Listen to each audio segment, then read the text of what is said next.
axes de discussion, 4 experts avec un invité spécial. Nous sommes au terme de l'étalage de ces 4 axes de discussion. Nous allons à présent ouvrir la phase des questions-réponses avec l'assistance.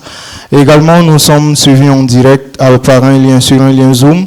Nous allons voir s'il y a des questions, nous allons les prendre également. On va commencer avec 5 personnes, 5 questions, remarques, suggestions ou encore des ajouts. Je vais peut-être me balader un peu avec le micro. Donc, si vous voulez parler, vous levez simplement la main et je me dirige vers vous. On a déjà une main là. Ok, merci. Je voudrais saluer l'initiative. Dis donc aux promoteurs de cette émission que vous avez tous nos encouragements. Et je pense qu'il faut poursuivre dans la lancée. Et ça, c'est bien. Voilà, c'est vrai, lorsque je voyais ce qu'on disait du professeur Naba, qu'il avait 30 articles, 30 publications, j'allais m'apprêter à rectifier. Mais comme il a déjà rectifié, c'est bien. C'est juste pour montrer également à quel niveau l'homme est disposé à foncer dans la science. Et ça, c'est une très bonne chose.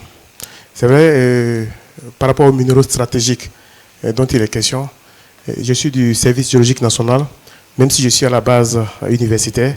Et pour dire, comme il a dit, il n'y a pas un pays dans ce monde qui ne voudrait pas connaître, maîtriser ses ressources. Voilà, quitte à l'exploiter au moment venu, en fonction de la politique.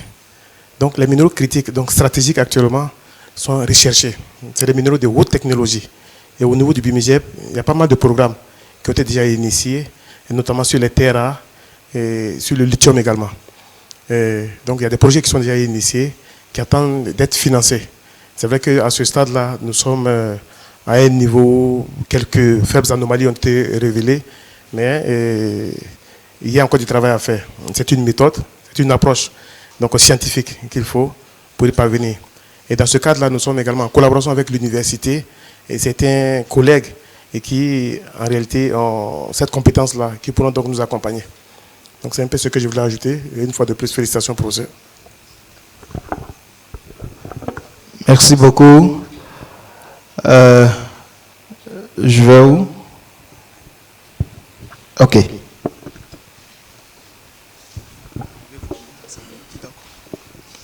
Merci beaucoup à professeur pour cette belle présentation. Donc moi je me nomme Drabo Adnan Abdul Amin. Donc je suis un de ses étudiants à L3. Il a eu notamment à nous tenir dans des matières comme la tectonique et puis la rhéologie. Et ma question, vu que le professeur a eu à raconter son parcours depuis plusieurs années au sein de cette université, et vu que le capitaine Ibrahim Traoré est le chef d'État, j'aimerais savoir s'il n'y a pas eu de coïncidence, vu qu'il a fait la géologie, est-ce qu'il y a eu des coïncidences lors de votre parcours au sein de cette université? Et puis la deuxième question, donc si vous avez peut-être des directives ou bien des conseils à donner au chef d'État, vu que la géologie est vraiment un pilier fondamental pour le développement de notre pays. Donc si vous avez des directives à lui donner, je suis sûr que ce jeu de 120 minutes va le parvenir. Donc, j'aimerais savoir si vous avez des conseils à lui donner en matière de géologie pour que des investissements, donc pour que le Burkina Faso puisse continuer puisse développer. Merci. Professeur, on fait du tic au tac ou bien on prend d'autres? Donc, on y va dans ce cas pour les réponses. Donc, par rapport aux années qu'on a montrées, je sais qu'il a été mon étudiant les premières heures de sa prise de pouvoir. Mais on a dit que c'est un étudiant, un ancien, disons, qu'il est diplômé en géologie appliquée et mine. J'avais du mal à revoir. C'est quand j'ai vu une des anciennes photos où ils étaient sur des appareils de topographie que j'ai reconnu l'individu. Mais je dois dire que personnellement, je ne me focalise pas sur un étudiant particulièrement. Alors, on peut avoir des relations même familiales, mais à l'école, on fait ce que nous avons à faire ensemble. Donc, je n'avais pas de relation particulière avec capitaine IB. Et un conseil, ou bien des directives, il dit même des directives, ça c'est trop fort. Vous avez déjà vu des gens qui donnent des directives. Mais un pays, c'est une entité bien organisée. où il y a un gouvernement, et puis après ça, il y a des ministres qui s'occupent des différents départements qui semblent être les plus importants. Depuis que nous sommes petits, on a vu des départements ministériels qui ont existé, mais après qui ont été inféodés à d'autres, certains départements qui n'existaient pas, mais ont été créés. Ça dépend des priorités du pays. C'est en fonction des priorités du pays qu'on définit les départements ministériels, parce qu'on sait que c'est une tâche à part entière. Donc, il faut dire, je ne suis pas la personne la plus méritante ou bien la personne la plus compétente du Burkina. Et chacun compose avec l'équipe avec laquelle il peut composer. Donc, il y a probablement des gens qui donnent ses conseils et ses directives à ce moment-là. Mais si d'aventure, un jour, je devenais une pièce maîtresse qui peut donner aussi je préfère les termes conseils que directives. Parce que c'est le président qui donne des directives, mais parle dans le sens contraire. Donc, c'est peut-être comme ça, je vais répondre. Il y a beaucoup de gens qui peuvent le faire. Voilà. Ok, merci. Donc, je vais déjà remercier le professeur pour cette immense contribution. Et je vais revenir en fait sur deux aspects et lui poser une question pour m'aider à répondre aux étudiants. Parce qu'il a été chef de département, je suis l'actuel chef de département. Donc, je relève deux aspects. Vous avez dit en fait le financement de la recherche et aussi les moyens de recherche. Donc, le financement et les moyens de recherche. Donc, moi, je voudrais aussi qu'on insiste sur ça, parce qu'en tant qu'entité actuelle, donc le département, on a besoin de ces financements et ces moyens de recherche-là. Donc, notre collègue et par ailleurs directeur général du BUMIGEB aussi a dit que le BUMIGEB, en fait, travaille en intelligence avec l'université. Donc, nous ne pouvons qu'appeler ça de tous nos voeux. Maintenant, j'ai un aspect sur lequel, en tant que chef de département, les étudiants, en fait, me posent la question actuellement. Et je voulais savoir, qu'est-ce que vous pouvez m'aider à leur répondre? En fait, ils trouvent que la formation à l'université est trop théorique et ils voudraient une formation pratique. Donc, ils voudraient eux aussi avoir aspect aux formations de la mine ou un truc comme cela. Donc, je voudrais quand même que vous essayiez de dire un mot sur cet aspect-là, les gens qui trouvent qu'en fait, nous sommes toujours trop théoriques. Et comme vous l'avez dit, vous avez fait le lien, mais bon, il faudrait que vous leur expliquiez ça mieux, si vous pouvez. Donc, vous m'aiderez en ce moment. Merci, chef de département. Il faut dire que des fois, c'est pas très agréable de le dire comme ça, mais les étudiants se mêlent trop de ce qui ne les regarde pas. Voilà, ils se mêlent de ce qui ne les regarde pas. Ou bien je les appelle les étudiants inspecteurs. Ils viennent inspecter les enseignants. Non, nous avons deux types de licences. La licence générale, elle est réellement générale, et la licence professionnelle est professionnelle. La licence professionnelle, on cherche à ce que les gens aillent en stage parce que normalement, après cette licence-là, vous ne devriez pas continuer dans les universités encore. Ça vous ouvre la voie pour sortir et puis aller travailler. Mais malheureusement, on a remarqué qu'après, on voit certains de nos étudiants qui étaient pourtant bien en licence professionnelle, ils ont fini, mais ils continuent de tourner dans les parages. Mais si on peut les prendre en master, on les prend en master. Sinon, l'idéal aurait voulu qu'à partir de la licence, ils aillent travailler. Et puis après encore, s'ils sont bien intentionnés, ils reviennent pour un master professionnel encore, pour monter en grade. Et là, ce n'est pas pour venir leur répéter la même chose. C'est pour apprendre ce qu'ils n'étaient pas capables de faire dans leur lieu de travail.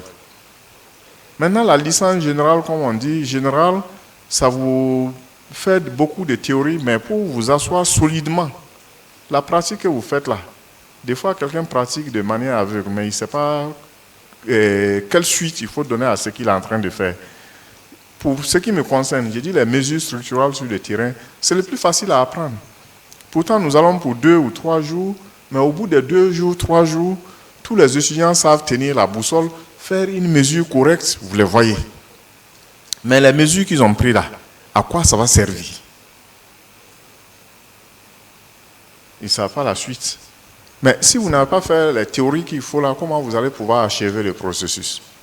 Donc, ceux qu'on prend, ils travaillent sur le terrain à faire des mesures, mais on les appelle des techniciens. Mais on sait aussi quelles sont les limites d'un technicien. Il est chargé d'aller faire les mesures, et puis venir me donner, moi, je vais prendre et puis finir le processus. Sinon, je ne suis pas passé par, moi-même personnellement, je ne suis pas passé par une école où on fait des pratiques immenses. Il faut des fois suivre le schéma théorique que le professeur vous a donné. Et j'ai dit, si on dit de montrer toutes les structures de déformation à proximité de Ouagadougou, ou bien sur les terrains sur lesquels nous travaillons, je ne peux pas. Ça n'existe pas sur le terrain. Il aurait fallu d'autres terrains qui sont favorables à ce type de structure pour que je puisse vous les montrer. Mais en attendant les schémas que j'ai fait là, si vous l'avez suivi, un jour, si vous allez sur un autre terrain, vous savez que c'est cette structure-là que le professeur avait montré. Donc, je ne vois pas réellement de problème. L'un des sens est très facile à faire, mais l'autre sens est difficile. Quelqu'un qui a fait une licence professionnelle, qui est déjà allé sur la pratique là, après pour se retourner sur de grandes théories et dire donc ce que j'ai vu, c'est quelque chose de particulier, je vais lui donner telle signification et tout le monde est d'accord avec ce qu'il a dit. Ça, il faut passer par les théories des académies. Mais dans l'autre sens, pour aller faire la pratique, c'est vite fait. Et encore, je vais revenir aux parrains, puisque je sais que nous avons une histoire un peu commune quelque part. Mais le type de maîtrise que nous avons fait, c'est un peu comme votre licence ici. On faisait les sorties de terrain, d'accord, mais on n'a pas eu beaucoup de pratiques sur le terrain. Mais lorsqu'on nous a amenés en exploration pour la première fois, au bout d'un mois, vous avez appris tous les circuits. Le chef lui-même, il sait qu'il dort tranquille. Le gars qui est parti sur le terrain, là, il peut tout faire. Donc, pourquoi est-ce que vous vous focalisez sur la pratique? Donc, inscrivez-vous en licence professionnelle alors. Et puis là, on sera tranquille. Non, justement, le chef de département l'a dit. Nous avons la chance qu'actuellement, également au niveau du BUMIGEB, c'est une dynamique qui est engagée. Et je crois que par ce canal, nous aurons des opportunités d'envoyer le maximum d'étudiants faire un peu de pratique. Mais ils verront que, bon, c'est pas zéro, mais ça ne les fait pas avancer plus que ce qu'ils savaient. Et la théorie, ils auraient bien fait de l'asseoir. Parce que des fois, il faut arrêter avec toute la pratique et donner une signification à tout ce qu'on est en train de faire.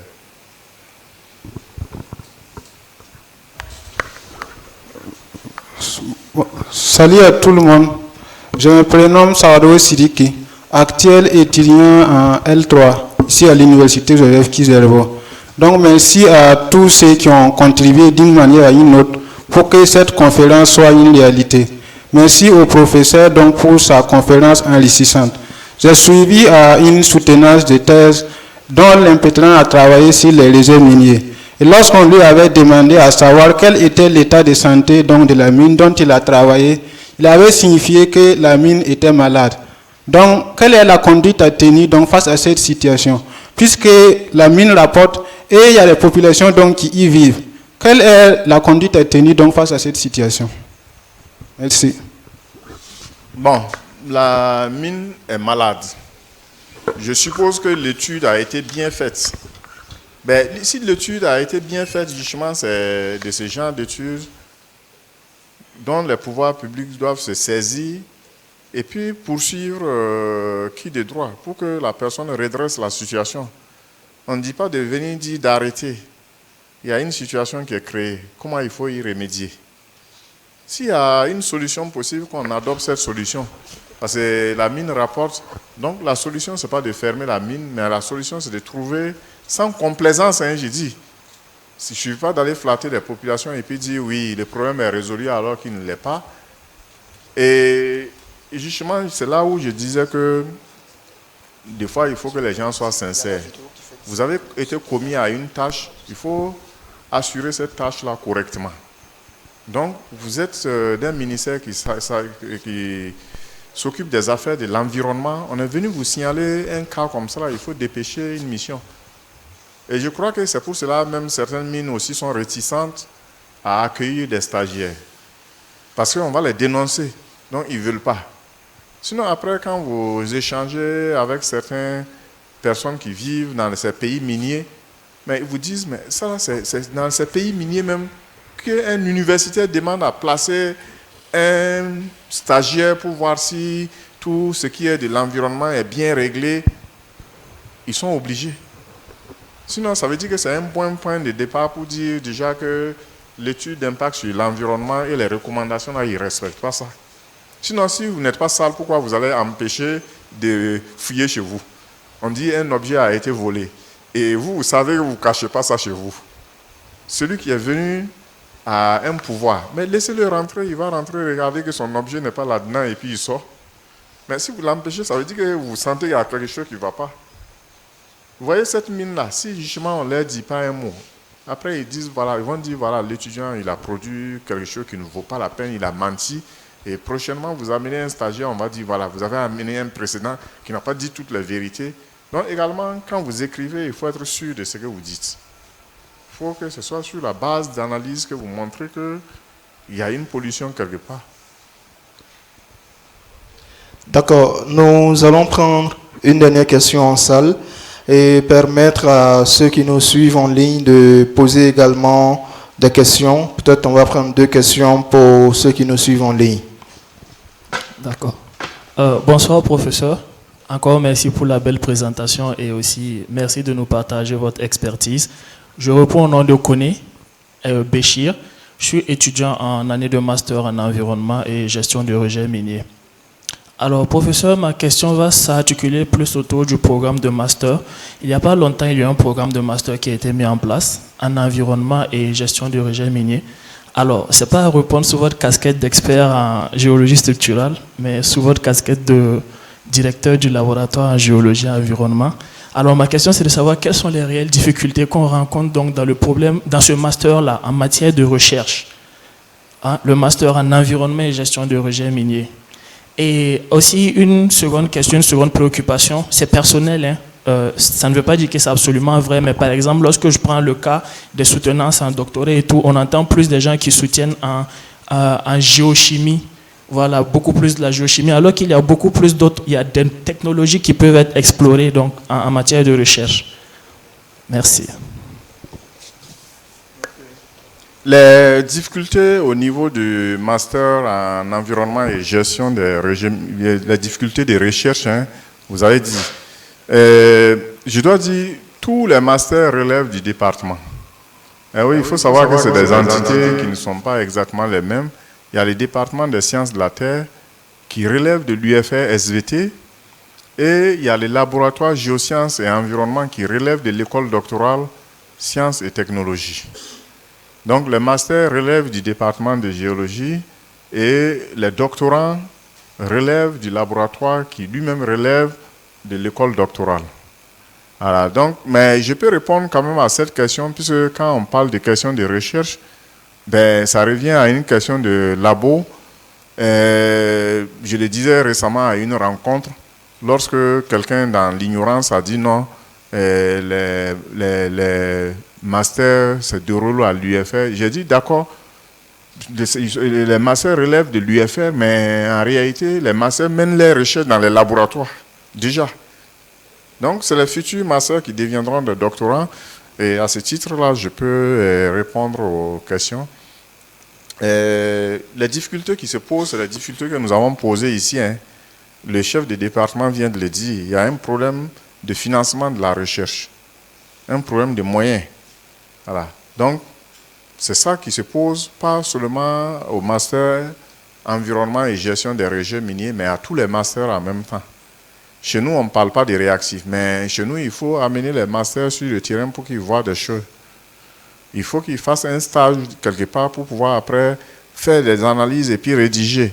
Donc, il y a le lieu du stage d'abord. La meilleure des situations, c'est que ce soit sur un site où il y a une problématique à résoudre et qu'ils puissent se lancer là-dessus. Mais après, il y a les moyens pour faire les analyses. Si on avait les équipements, on allait dire c'est les consommables. Mais nous n'avons même pas les équipements.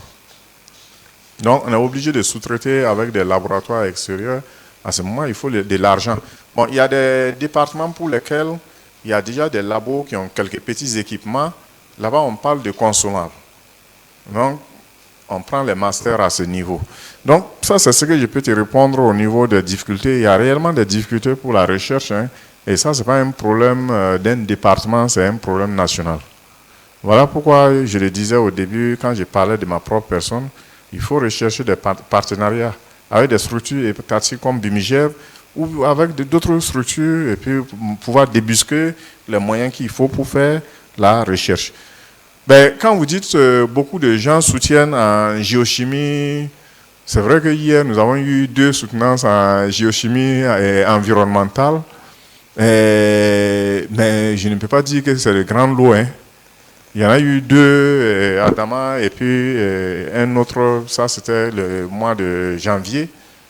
Donc nous avons une année d'abondance pour la géochimie environnementale, mais on ne peut pas dire qu'on a eu beaucoup de thèses auparavant, plus dans les autres disciplines que dans cette discipline-là. Mais également, bon, c'est un problème d'opportunité et d'efficacité, surtout de dynamisme des doctorants. Hier, je le disais à une des soutenances, les 2 qui ont soutenu hier, ils ont pile les 3 années en thèse. Et ils ont soutenu. Et c'est hier, je disais, alors que nous avons d'autres étudiants qui ont 7 ans et plus. Mais c'est le problème du travail dont on parlait tout de suite. Si vous travaillez bien, vous allez réduire le temps qu'il faut pour faire les choses. Mais si vous travaillez très lentement comme les caméléons, vous allez finir aussi au rythme du caméléon. Et nous avons un compatriote qui est au Canada. Lorsque j'ai parlé du temps, de la durée de la thèse qu'on va imposer ici maintenant à 3 ans, une 4e année de dérogation et éventuellement une 5e année si c'est bien justifié, il m'a dit que chez eux, ce n'est pas limité. La thèse peut durer plus que ça, mais ça se négocie à l'entrée. Si vous êtes professionnel, vous dites, voilà, moi j'aurai 50% de mon temps à accorder à la thèse, parce que les 50 autres %, je vais prendre ça pour aller travailler. On comprend bien. Au lieu de vous donner 3 ans, on vous donnera 6 ans.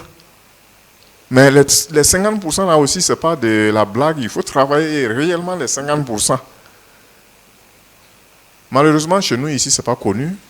Et malheureusement, ici aussi, chez nous, je ne sais pas si c'est un manque de confiance au système. Personne ne cherche à continuer tout droit à la thèse. Les gens veulent travailler en faisant la thèse. Beaucoup de fois, je me suis assis à mon bureau et j'ai dit à ce moment, les doctorants étaient encore à côté de mon bureau. J'ai dit à celui qui est venu me parler, vas-y là-bas, il faut aller leur poser la question, combien de temps ils consacrent à leur thèse? Et regarde le temps que tu es obligé d'utiliser pour ton travail. Si tu peux travailler et en allouant ce temps-là à la recherche pour ta thèse, alors tu peux faire la thèse. Donc, des fois, on se ment. Hein. Il y a des gens qui sont inscrits en thèse ici, mais ils peuvent disparaître 6 mois, on ne les voit pas. 6 mois, il reste combien dans l'année? Donc, il faut oser dire la vérité après et puis dire, je me suis inscrit il y a 3 années de cela, mais le temps efficace de travail, j'ai travaillé 1 année. Je pense qu'à ce rythme-là, vous finissez. Et vous avez parlé d'autres thématiques. Oui, justement, c'était d'autres en relation avec la géochimie. Non, nous développons toutes sortes de thématiques. Hein. Avant les soutenances de janvier à maintenant qui ont porté sur la géochimie, il y a eu une soutenance en hydrogéologie au mois de décembre. Et lundi, il y aura une soutenance de thèse en hydrogéologie également. Donc, nous développons tous les thèmes. Et avant ça, en juillet passé, c'était plus sur la métallogénie-gitologie. Donc, toutes les thématiques sont traitées ici. Ça dépend avec qui vous travaillez. Voilà, le jour que ça sera des étudiants à moi, vous allez voir que les thèses se soutiennent en géologie structurale. Et ça s'est déjà soutenu ici, ça ne sera pas une première. D'accord, merci beaucoup, professeur. Dans chaque parcours exceptionnel, il y a des traces que les diplômes ne racontent pas, des moments que les rapports ne résument pas, des impacts que seuls les souvenirs partagés peuvent révéler. Et c'est ce que le comité d'organisation a voulu montrer à travers ces vidéos témoignages que nous venons de suivre. Professeur, nous sommes au thème de ce 3e numéro de Géo 120 minutes. Et le comité d'organisation, à chaque numéro, décerne un tableau à l'invité spécial. Je vais inviter le modérateur qui va nous faire une petite petite lecture de ce qui est inscrit sur le tableau. Et après, nous allons inviter, professeur, votre enseignant et collègue, le professeur Nakolem Doucé, président du comité scientifique de l'OGITAD, qui va passer à la remise du tableau. Ok, merci. Encore merci, professeur. Les mots me manquent. Je m'en vais lire ce qui est écrit sur l'attestation. Attestation de reconnaissance OGITAD AES. Cette attestation est décernée à professeur Nava Seta, enseignant-chercheur en géologie structurale et cartographie géologique, pour ses performances exceptionnelles et sa contribution remarquable dans le domaine des géosciences. Votre travail acharné, votre dévouement et votre passion ont joué un rôle déterminant aussi bien dans le domaine de la recherche géologique et minière que dans la formation des cadres géoscientifiques. Par conséquent, nous sommes fiers de reconnaître vos réalisations. Aussi, nous vous exprimons notre profonde gratitude pour avoir contribué au succès de ce 3e numéro de l'émission Géo 120 minutes à travers le partage de vos connaissances précieuses. Signé le professeur Samuel Nakoulnoussé, président du comité scientifique de l'OGITAD. Nous allons inviter à présent le professeur qui va... On va peut-être débarrasser là. Bon, j'ai reçu l'attestation, mais je préfère remettre au parrain pour qu'il le remette, puisque c'est des anciens promotionnaires. Donc, monsieur le parrain, je vous invite à prendre l'attestation pour remettre à votre ami et collègue. Ok, l'honneur me revient, professeur. Je vous prie de recevoir donc cette attestation. On peut applaudir. Hein.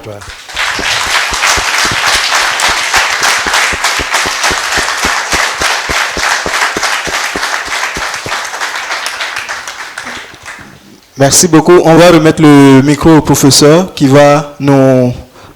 Oui, quelques mots. Notre professeur, on commence avec vous, président. Quelques mots. Ok.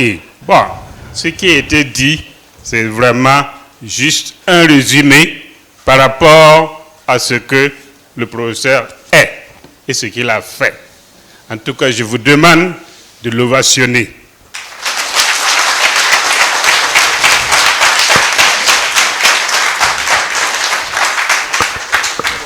Je suis actuellement à la retraite, mais j'ai dit, en tout cas, j'ai eu quelqu'un qui m'a remplacé valablement.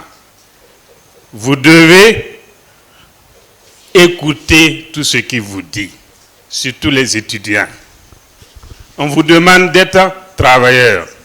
On vous demande, il y a un certain nombre de choses, de prérogatives qui sont pour les enseignants. Vous aussi, vous avez vos prérogatives.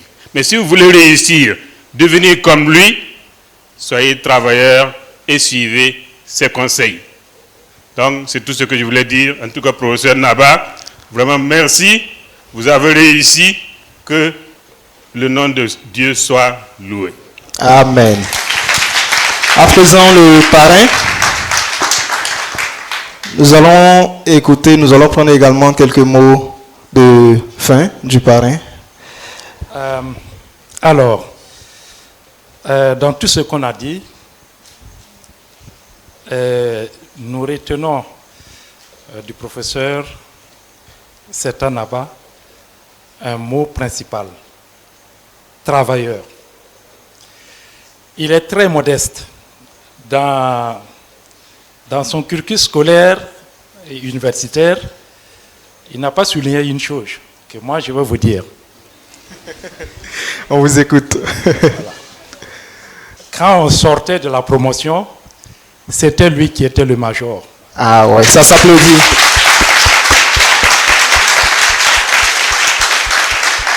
Donc, c'est tout vous dire que c'est quelqu'un vraiment qui aime le travail. Et comme on l'a vu dans la vidéo avec le professeur Nakolom Voussé, il est très intelligent. Voilà. C'est tout ce que je peux dire. Et encore merci pour tout ce qu'il est et pour tout le soutien et tout l'enseignement et tout ce qu'il a donné voilà, à l'université et tout. Merci. Merci beaucoup. Donc, professeur, nous vous écoutons à présent pour ce qu'on pourrait appeler des derniers mots.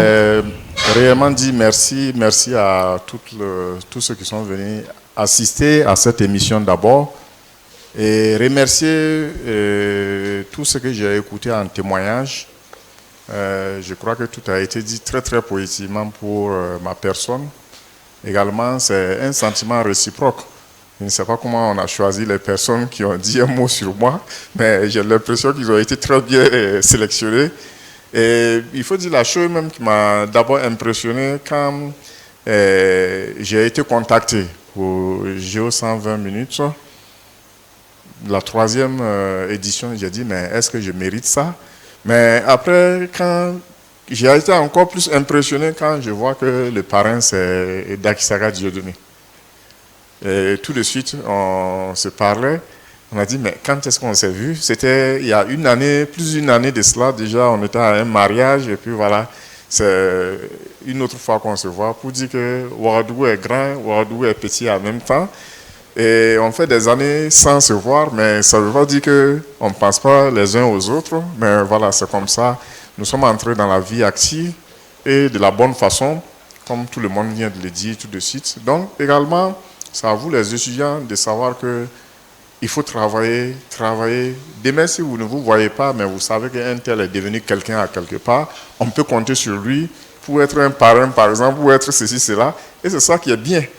Mais quand vous voyez après qu'autour de vous, tout le monde a échoué, pas par un défaut quelconque, mais par la paresse, là, c'est pas bien. Vous ne méritez pas ça. Vous devez vous battre. Et c'est ce que je répète. Vous avez la force actuellement. Vous ne travaillez pas, la force là va finir. Si vous travaillez également, la force va finir. Donc, mieux vaut travailler pour être en bonne position et vivre des beaux jours avant que la force ne finisse. Donc, encore une fois de plus, professeur, je vous dis merci. Merci, Dieudonné. C'est tout ce que j'avais à dire. Merci beaucoup, professeur, mesdames, messieurs, distingués invités.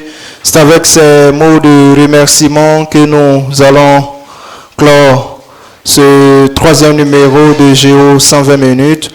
Merci à toutes et à tous pour la présence distinguée. Merci à vous, professeurs. Merci aux structures invités. Et merci au GETAD. On se donne rendez-vous très prochainement pour un autre numéro de Géo 120 minutes. D'ici là, portez-vous bien. Bonjour.